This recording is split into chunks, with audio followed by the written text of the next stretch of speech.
had you in mind for this question all day. Collars is green, your eyes ain't blue.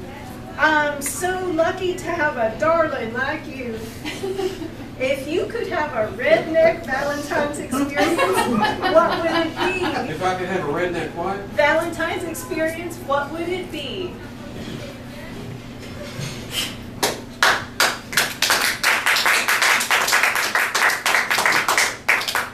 Well, I don't know about a redneck's Valentine experience. Just because I'm from Arkansas doesn't automatically mean that I'm a redneck, but I am. One Valentine's Day that comes to mind was when I was young and trying to impress women. I'm talking 17, 18. And there was this one woman, Joe Wise, that I wanted to impress so much. And so I set up a date for her on Valentine's Day. And I decided it had to be different. When your name is Joe Jones, you have to do something to be different. So I showed up at her house and I had a guitar, and I can't sing a lick.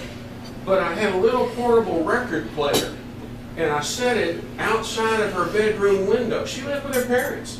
Set it outside of her bedroom window and started strumming my guitar. One time a meadow, pull it up one, and it was the record player playing. And so she comes to her window. I thought, I've never met Joe. This is a blind date. She comes to the window, she opens it, and I thought, my God, she looks old for 17. It was her mother. And she saw what I was doing. She thought, oh, that's so cute. So she ran and she got Joe. Joe comes to the window and she's listening, and I'm doing the song, really getting into the pantomime. This was before Milli Vanilli, you know. And I'll be darned if the record didn't start skipping right in the middle of it. And I'm called, what do I do now? The record's, so I had to bend down and try to straighten the record out, and it just screwed up the whole thing. And that's the way the date started. But the real kicker was, I had arranged to have her picked up by Mr. Whipple. Mr. Whipple had a black limousine, and it was parked out in front of her house. And so after I serenaded her, the idea was that we would go on this Valentine's Day to the restaurant in the black limousine. So after the record thing didn't work out very well, I walked around to the front door carrying my guitar and my record player in my lap with my tail dragging between my legs.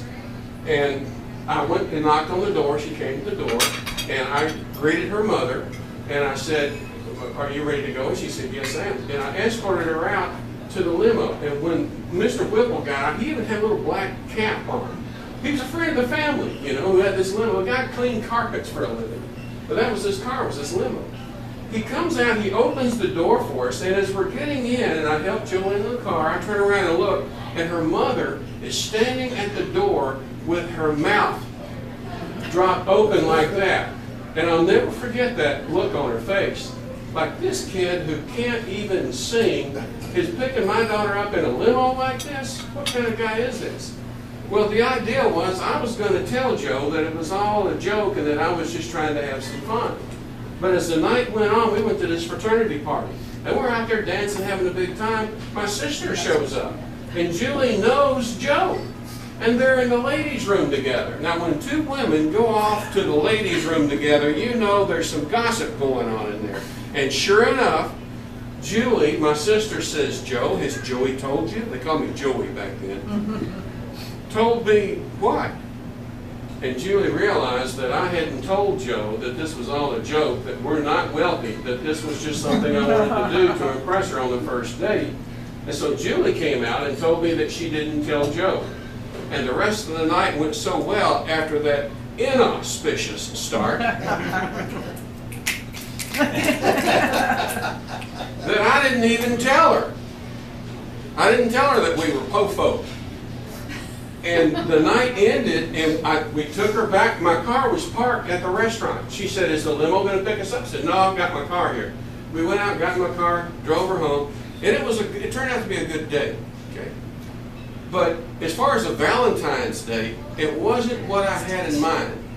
And some of the times, those days turn out to be the best.